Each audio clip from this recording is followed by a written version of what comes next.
कई बार ये मैं दोहरा चुका हूं कि अपने क्राइम रिपोर्टिंग के करियर में कई बार ऐसा महसूस हुआ कि इससे ब्रूटल, इससे ज़्यादा दरिंदगी, इससे ज़्यादा खौफनाक, इस शर्मनाक और कोई क्राइम मैंने नहीं देखा।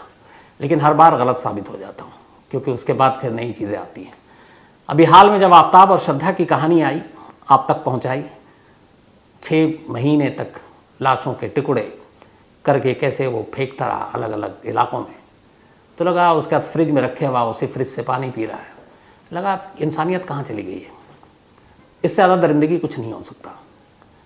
लेकिन फिर गलत साबित हो गया, क्योंकि मुंबई के एक किचन से एक ऐसी खबर बाहर आई है जो शायद दुनिया के किसी दूसरे किचन से नहीं आई होगी। सोचकर ही सिहरन पैदा होती है। एक किचन, उस किचन में प्लास्टिक की 3 बाल्टी और टब, एक तवा, 2 स्टील के चम्मच, एक प्रेशर कुकर और एक स्टोव, और इन सब के बीच इंसानी लाश के छोटे छोटे टुकड़े।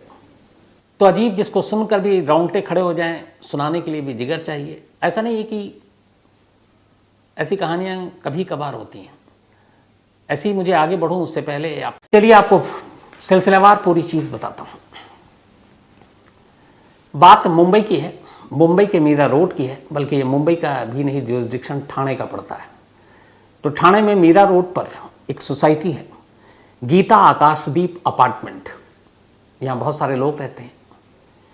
इसी अपार्टमेंट की 7वीं मंजिल पर 4 फ्लैट थे, 701, 702, 703 एंड 704। इसमें जो 3 फ्लैट में लोग रहते थे वो आपस में सब घुले मिले थे, अक्सर मिलते किसी फंक्शन में, किसी त्यौहार पर। लेकिन एक फ्लैट में 2 लोग रहते और वो बाकी सबसे कटे हुए थे। 704 फ्लैट नंबर 704। ये फ्लैट किराए पर लिया गया था 10,000 रुपये महीने, और इस फ्लैट को किराए पर जिस शख्स ने लिया था उसका नाम था मनोज साने। मनोज साने, जो कि इंडस्ट्रियल इंस्टीट्यूट टेक्नोलॉजी से डिग्री लिया हुआ, उम्र 56 साल है। वो यहाँ एक महिला के साथ रहा करता। पूरे अपार्टमेंट में हर एक को यही लगता था ये दोनों पति पत्नी हैं। ज़्यादा जानकारी थी नहीं, क्योंकि दोनों कभी इकट्ठे बाहर नहीं निकलते, किसी फंक्शन में, किसी सोसाइटी के फंक्शन में शामिल नहीं होते, किसी धार्मिक फंक्शन में शामिल नहीं होते, लोगों से बात नहीं करते। किसी ने हेलो हाय कर दिया, नमस्ते कर दिया, बस उसका जवाब, इसके आगे कोई बातचीत नहीं। तो इस सोसाइटी, इस अपार्टमेंट के हर फ्लोर पे 4 फ्लैट, और इसी के 7वें मंजिल पर 7th फ्लोर पे भी 4 फ्लैट। मंडे का दिन था, अभी जो लास्ट मंडे गुजरा है 4 दिन पहले। मंडे को अचानक इस फ्लैट में 7th फ्लोर पर रहने वाले लोगों को कुछ बदबू आई, और सबसे ज़्यादा बदबू आई फ्लैट नंबर 703, 703, जो कि बिल्कुल बराबर में था 704 के। इसमें एक श्रीवास्तव फैमिली रहती है, उनमें एक सुमेश भी है। पहले दिन जब बदबू आया, उन्हें लगा कि कोई चूहा वूहा मर गया है। उन्होंने अपने घर को छान मारा, पर कहीं कोई ऐसा मिला नहीं, लेकिन बदबू गई नहीं। फिर उन्होंने फ्लैट नंबर 702 और 701 उनके साथ, चूँकि पड़ोसी थे, अच्छी खासी दोस्ती रिश्ते थे, उन दोनों को बताया। अब उन दोनों को भी बदबू आने लगी। उन्होंने भी अपने घर की तलाशी ली, कोई ऐसी चीज़ नहीं मिली जिससे जो बदबू का कारण हो। फिर इसके ऊपर छत, इन्होंने कहा छत पे शायद कुछ मरा हो और नीचे दुर्गंध आ रही है। अच्छा, नीचे वालों को नहीं आ रही है, ये 7th फ्लोर पे ही सिर्फ आ रही है। छत पूरा छान मारा, वहाँ से भी कोई बदबू का सोर्स नहीं मिला। अब मंगल आ गया, मंगल ट्यूसडे के दिन और बदबू तेज़। इन्होंने हर तरफ देखा, कोई पता नहीं। अब वेडनेसडे आ गया, वेडनेसडे को बदबू और तेज़ हो गई, और साथ ही साथ जो ड्रेनेज सिस्टम, इनका जो पानी जो है जो चोक हो गया। अब इस दौरान में हो यह रहा कि 703 में फ्लैट में जो सोमेश नाम के शख्स रहते हैं, अक्सर सारे लोग न्यूज़ चैनल भी देखते हैं, वो भी लगातार देख रहे थे। उनके दिमाग में दिल्ली की आफ्ताब और श्रद्धा की भी कहानी थी। जब बदबू आई तो पहले ही दिन मंडे को उसके दिमाग में आया कि ये बदबू आ रही, कहीं ऐसा तो नहीं किसी ने किसी को मार के फेंक दिया और यहीं पे और लाश की बदबू। उसने अपनी माँ से बोला ये बात। माँ ने कहा कि तेरे दिमाग में बस यही सब चढ़ा रहता है, ज़्यादा न्यूज़ चैनल और ये सब देखता है। तो माँ ने कहा कि ये सब बकवास है, कोई जानवर मर गया होगा, उसकी बदबू आ रही होगी, कोई और वजह होगी। फिर उसे भी लगा, उसने छोड़ दिया। लेकिन वेडनेसडे तक आते आते बदबू बहुत तेज़ हो गई। अब तीनों घर अपने अपने सब साफ कर चुके थे, लेकिन बदबू अब भी थी। फिर उन्हें एहसास हुआ कि बदबू 704 के दरवाजे से बाहर आ रही है। सुमेश वहाँ जाता है, उस फ्लैट में घंटी नहीं थी, डोरबेल नहीं। वो दरवाजे को पीटता है, दरवाज़ा खुलता नहीं है। थोड़ी देर तक वो वहीं खड़ा रहता है। अचानक जब वो खड़ा हुआ था तो जब वो गया पहली बार तब उसे दरवाजे के अंदर से तेज़ बदबू आ रही थी। अब उसका माथा ठनका, उसे लगा यार कहीं सच में यहाँ भी तो आफ्ताब और श्रद्धा वाला मामला नहीं है। उसने बाकायदा रिकॉर्ड पे कहा है। थोड़ी ही देर के बाद, कुछ मिनट के बाद अचानक उसने महसूस किया कि अब उस दरवाजे के अंदर से तेज़ परफ्यूम की खुशबू आ रही है। उसे लगा कि अंदर अब कोई एयर जो रूम फ्रेशनर है वो डाल रहा है। अब उसे और शक होने लगा कि अभी मैं आया तो दरवाजे के पास बदबू आ रही है, अब अचानक उसने रूम फ्रेशनर की खुशबू आने लगी है। इसका मतलब है कुछ छुपाया जा रहा है। वो दरवाज़ा पीटता है। थोड़ी देर के बाद एक शख्स दरवाज़ा खोलता है। वो बताता है कि देखिए बहुत तेज़ बदबू आ रही है, आपको भी आ रही होगी। तो बोला हाँ मैं देखता हूँ कोई, तो उसने बोला कोई जानवर वानवर मर चुका हो, कोई चूहा हुआ। तो उसने कहा ठीक है मैं शाम को आके चेक करूँगा, इस वक्त मेरी जल्दी बहुत इमरजेंसी मीटिंग है, मैं अभी जा रहा हूँ। ये कहकर वो शख्स यानी कि मनोज 704 से चला गया। सुमेश वापस आ गया, लेकिन उसे तेज़ बदबू अब आ रही है। उसे लगा कुछ गड़बड़ है। उसने कहा कि यहाँ पे बदबू इतनी तेज़ और ये शख्स बड़े आराम से कह रहा है मैं भी आऊँगा तो शाम को चेक करूँगा। वो नीचे सोसाइटी वालों के पास पहुँच गया।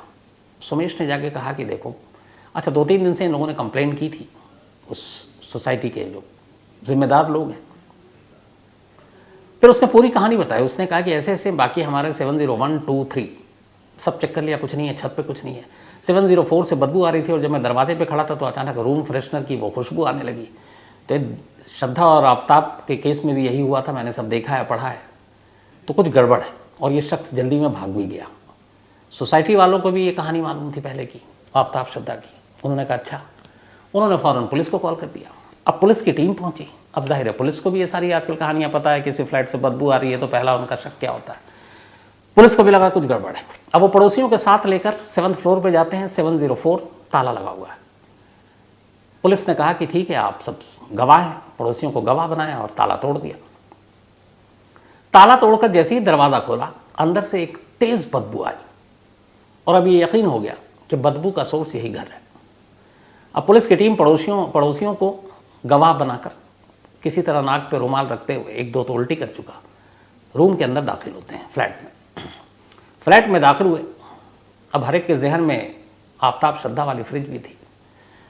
एक ने सबसे पहले फ्रिज खोला, साफ बिल्कुल कुछ नहीं, ज़रूरी सामान जो रोज़मर्रा के इस्तेमाल की वही रखा हुआ है। उन्होंने कहा शायद हम गलत है। बेडरूम में गए, बेडरूम साफ, कहीं को खून के निशान नहीं, कोई चीज़ नहीं। बाकी सारा ड्राइंग रूम भी छान मारा, कहीं कुछ नहीं, पर बदबू वहीं से आ रही है, ये कंफर्म है। अब पुलिस की टीम किचन की तरफ बढ़ती है, साथ में वो पड़ोसी सुमेश भी। जैसे ही किचन में गए सभी को एहसास हुआ कि सबसे तेज़ बदबू इस किचन से आ रही है। अब इसके बाद सबने और मुंह पे नाक पे रुमाल रखा और किचन में रखी हुई चीज़ों को गौर से देखना शुरू किया। किचन में ज़मीन पर 2 प्लास्टिक की बाल्टी और एक टब रखा हुआ था। बाल्टी में पानी भी था और टब में भी, और उस बाल्टी में कुछ टुकड़े थे। उन्होंने देखा पानी का रंग भी अजीब है और ये टुकड़े क्या हैं। शुरुआत में देख को ऐसे ही लगा कि जैसे कोई मांस के टुकड़े होते हैं छोटे छोटे, वैसे ही है जैसे आमतौर पर आप कसाईयों की दुकान में होते हैं। फिर उन्होंने ध्यान से और देखा तो देखा कि एक स्टोव है, स्टोव के ऊपर एक तवा रखा हुआ और उस स्टोव के साइड में तवे के बराबर में स्टील के 2 चम्मच रखे हुए। जब उन्होंने उस तवे को ध्यान से देखा तो देखा कि उस तवे पर कुछ मांस रखा हुआ है जिससे ऐसा लग रहा है जैसे उसे भूना गया हो, रोस्ट किया गया हो। चम्मच को ध्यान से देखा तो देखा कि शायद उस चम्मच में भी मांस के कुछ टुकड़े फंसे हुए हैं, शायद उसको उल्टा पुल्टा हो। अब डाउट लगने लगा, लेकिन ये था कि ये अभी तक क्या है, मांस के टुकड़े, ये समझ में नहीं आ रहा किसके हैं, क्योंकि इतने छोटे छोटे थे। इसके बाद अब उन्होंने टब की तरफ ध्यान दिया तो देखा कि टब में कुछ पैर जैसी चीज़ है, पहला यहाँ से खटका हुआ, लेकिन रंग बदला हुआ, सब कुछ बदला हुआ, और अगर किसी का काट के डालें तो वो वैसा नहीं होता। फिर उन्होंने एक कुकर देखा, कुकर को खोला, उसके अंदर भी मांस के टुकड़े, बॉइल्ड, उबले हुए। अब सबको यकीन हो गया कि ये मामला क्या है, और सुमेश जो मंडे से शक करा था उसे भी यकीन हो गया। इसके बाद पुलिस वापस बेडरूम में जाती है। तब तक फॉरेंसिक बाकी टीमों को फ़ोन कर दिया जाता कि आप फ़ौरन पहुँचो फ्लैट नंबर 704 में, इस सोसाइटी में, आकाशदीप। इस दौरान जब अब घर की दोबारा से तलाशी ली गई तो वहाँ एक कोने में एक जूड़ा से जो होता है, चोटी जो होती है औरतों की, तो जूड़े से एक चोटी कटी हुई रखी हुई थी, लंबी सी इतनी। तो इससे अंदाज़ा हो गया कि किसी औरत की चोटी जो है पूरी काट दी गई है, बाल। और उस चोटी को देखकर यह अंदाज़ा हो गया कि जो किचन में सब देख कर आए हैं ये किसी महिला की लाश के टुकड़े हैं। अब इस बीच में अभी घर के अंदर पुलिस है, उधर नीचे अब मनोज पहुंच चुका है और मनोज इस बात से बेखबर है कि उसके फ्लैट में इस वक्त पुलिस है। मनोज लिफ्ट की तरफ बढ़ता है, तब तक वो पुलिस की गाड़ियों पे उसकी नज़र पड़ जाती है। फिर उसको 7th फ्लोर पे हलचल नज़र आती है। अब वो वापस मुंह छुपाकर भागने लगता है, लेकिन चूंकि सिक्योरिटी गार्ड और जो भी स्टाफ थे वहाँ के सोसाइटी के, वो सब उसको जानते थे। और इतनी देर में ये बात फैल गई थी कि 7th फ्लोर पे 704 में पुलिस आई हुई है और इसमें मनोज साने नाम का एक शख्स रहता है और वही मनोज नीचे और पुलिस को देखकर भाग रहा है। तब तक सोसाइटी में रहने वाले लोगों ने उसे दबोच लिया। शोर हुआ, ऊपर तक आवाज़ गई, पुलिस की टीम आई। अब मनोज को अपने साथ लेकर उसी फ्लैट पर पहुंची। मनोज को सब कुछ दिखाया गया। इसके बाद पुलिस ने देखा कि उस फ्लैट में एक दीवार पर एक बोर्ड सा बना हुआ है, जैसे क्लासरूम में होता है, और उस बोर्ड पे मैथ के कुछ क्वेश्चन लिखे हुए हैं। अब ये सारी चीज़ें थी, लेकिन अभी भी कंफर्म नहीं हो रहा था कि ये है क्या, क्योंकि मांस के जो टुकड़े थे उसके रंग ढंग अलग थे। लेकिन उस घर में 2 ही लोग रहते थे, एक मनोज और एक सरस्वती, जिससे उस सोसाइटी के लोग हस्बैंड वाइफ मानकर चलते थे, पति पत्नी। अब मौका वारदात पर मनोज और पुलिस, पड़ोसियों को बाहर कर दिया गया। अब दरवाज़ा बंद और पुलिस ने पूछताछ शुरू की, शुरुआती वहीं पर, क्योंकि मौका वारदात पर बहुत सारी चीज़ें दिखा कर भी पूछी जाती हैं। पूछताछ हुई, इसके बाद मनोज को पुलिस अपने साथ ले गई। फॉरेंसिक की टीम आई, उन सारी चीज़ों को प्रेशर कुकर से लेकर चम्मच तक से बाल्टी सब कुछ समेटा गया, ले जाया गया अस्पताल ताकि उसकी जांच की जा सके। इधर अब मनोज से पूछताछ हुई। अब मनोज ने बोलना शुरू किया।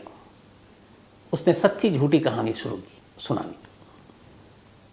उसने कहा कि मैं यहाँ सरस्वती वैद्य नाम की एक महिला जिसकी उम्र 34 साल है उसके साथ रहा करता था और हम दोनों में अक्सर झगड़ा हुआ करता था। वो थोड़ी शक्की थी, उसे लगा कि मैं किसी और के साथ मेरा अफेयर है और इस बात पे झगड़ा होता था और इसी वजह से उसने खुदकुशी कर ली। तो पुलिस ने कहा अच्छा तुमने मारा नहीं, खुदकुशी की? उसने कहा जी। तो उसने कहा अगर उसने खुदकुशी की तो फिर तुमने लाश के इतने टुकड़े क्यों किए या किसने किए? उसने कहा ये मैं नहीं किए। तो उसने बोला क्यों किया जब तुम्हारा इस मौत से कोई उसमें रोल नहीं है? उसने कहा उसकी मौत के बाद जब मैं घर पहुंचा और देखा कि वो खुदकुशी कर चुकी है, कुछ जहर उसने पी लिया, तो मैं डर गया कि उसकी मौत का जिम्मेदार मुझे माना जाएगा और पुलिस मुझे अंदर कर देगी। अब मेरे सामने दिक्कत ये थी कि मैं लाश को ठिकाने कहाँ लगाऊं। आफ्ताब श्रद्धा की कहानी लेकिन मैं जानता था। 7th फ्लोर पे रहता था, 7th फ्लोर के लिफ्ट से एक लाश को नीचे ले जाना जोखिम भरा था, तो मैं वो कर नहीं सकता था। तो फिर आफ्ताब की कहानी याद आई और मैंने तय किया कि मैं लाश के टुकड़े करूँगा। इसी के बाद वुड कटर और बाकी चीज़ें मार्केट से लेकर आया और जो जो सामान मिले उसमें नीलगिरी तेल की 5 छोटी बोतल थी, एक टाइल कटर था, एक हथौड़ा था, 200 वॉल्ट का एक वुड कटर था। ये सारी चीज़ें लेकर आया वो। प्लास्टिक की बाल्टी लाया, टब लाया। उसने कहा कि अब लाश के टुकड़ों को क्या करें, तो उसने उनको काटना शुरू किया। उसने कहा कि काटने के बाद फिर लगा कि इससे बदबू आएगी, तो मैंने उसको थोड़ा थोड़ा करके किश्तों में प्रेशर कुकर में उबालना शुरू किया।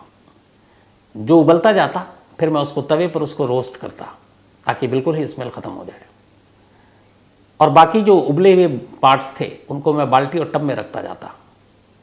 फिर उसने कहा कि कुछ टुकड़े जो उबले हुए रोस्ट थे वो प्लास्टिक की थैली में लेकर वो कई बार बाहर निकला और बाहर उसने स्ट्रीट डॉग के आगे फेंक दिए।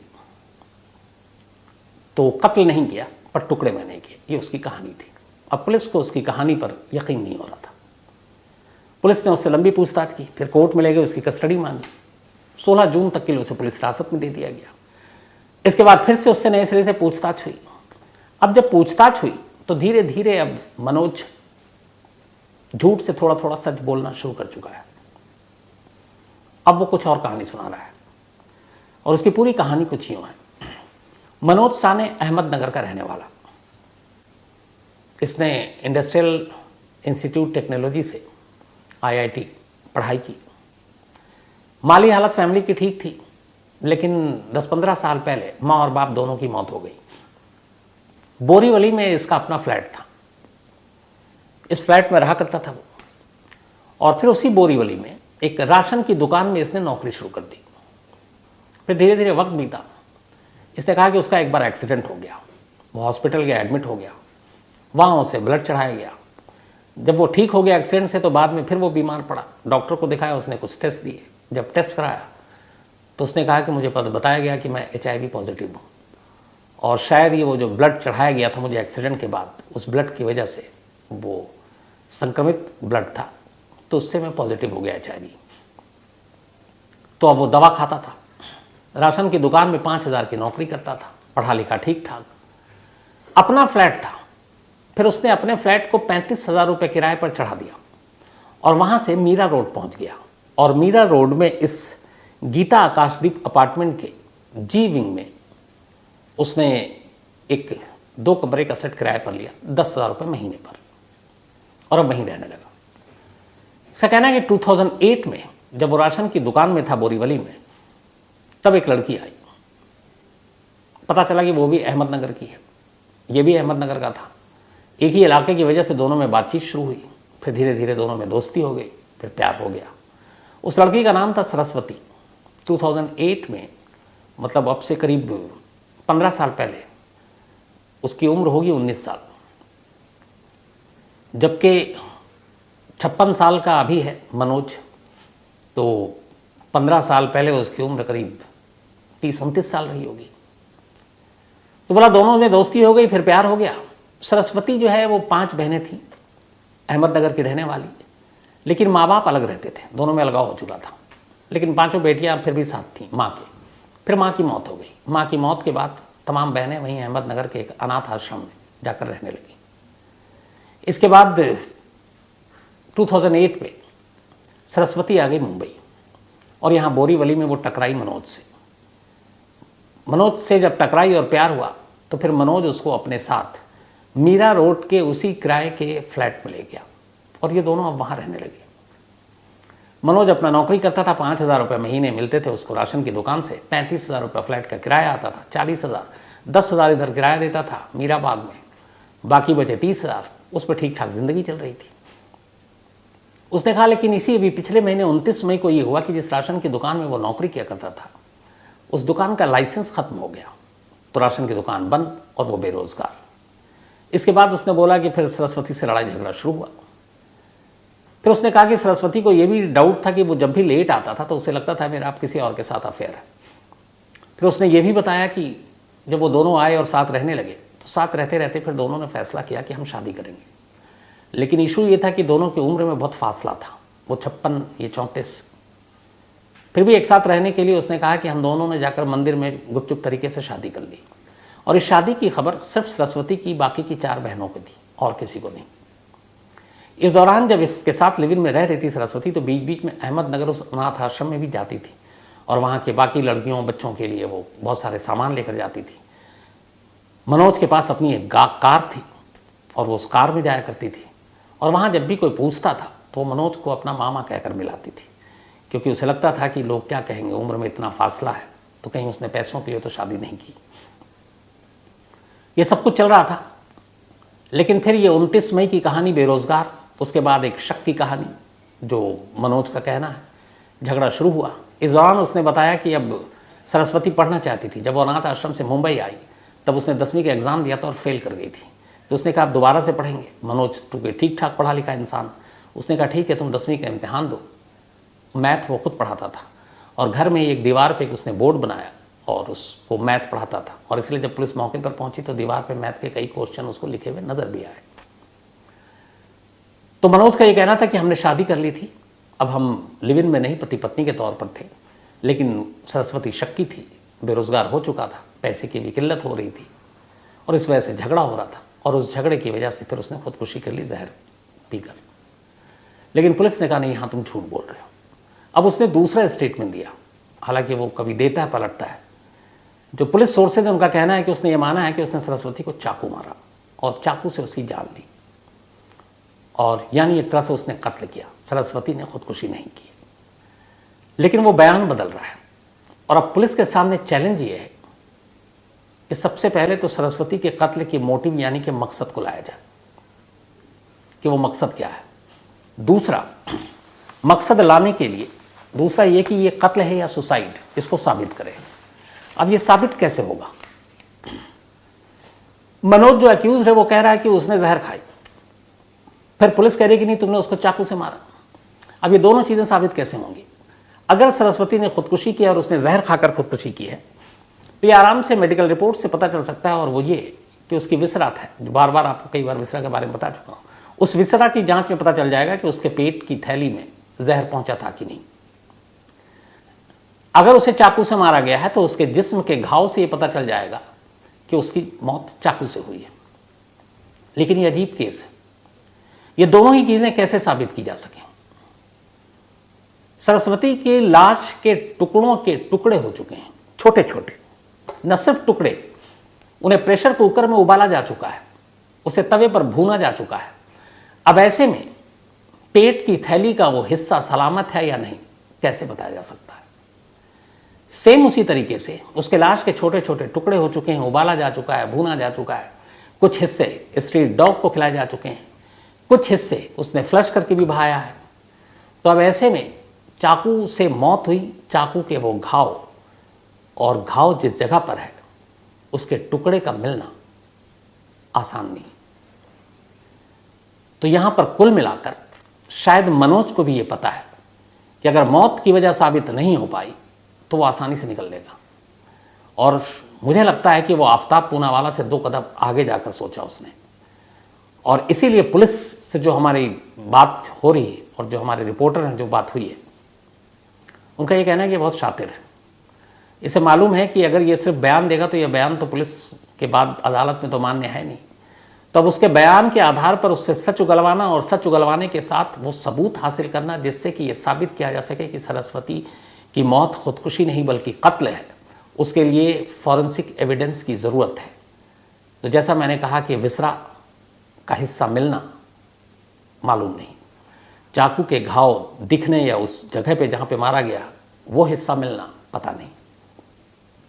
तो अगर ये चीज़ें नहीं पता हों और आगे चलकर वो कोर्ट में खड़ा होकर ये कहे कि सरस्वती ने खुदकुशी की है और ये खुदकुशी का ही मामला बन जाए तो आसानी से बच जाएगा। अब इस केस में ये पता नहीं है कि वाकई ये खुदकुशी है या मर्डर है, तो इसीलिए ठाणे पुलिस के सामने ये एक अजीब सा केस आया जिसमें कातिल उसके सामने है, जिसमें मकतूल की लाशें मिल चुकी हैं। वो लाश भी जो है वो सरस्वती की है। इसके लिए जो सरस्वती की बहनें हैं उनका DNA सैंपल लिया जा चुका है और उससे ये पता चल जाएगा कि सरस्वती ही है। लेकिन ये कत्ल है, खुदकुशी है, इसको साबित करना पुलिस का काम है। और ये एक अजीब सा केस है जो मैंने शुरुआत में कही। तो इसमें बहुत सारी चीज़ें हैं जो उलझी हुई हैं और ये केस अभी भी आईने की तरह साफ नहीं है, क्योंकि मोटिव और मौत, मकसद क्या है कत्ल का और ये मौत कैसे हुई, ये दोनों जब तक साबित नहीं होंगी ये केस अभी भी एक पहेली है। तो ये थी वो अजीब कहानी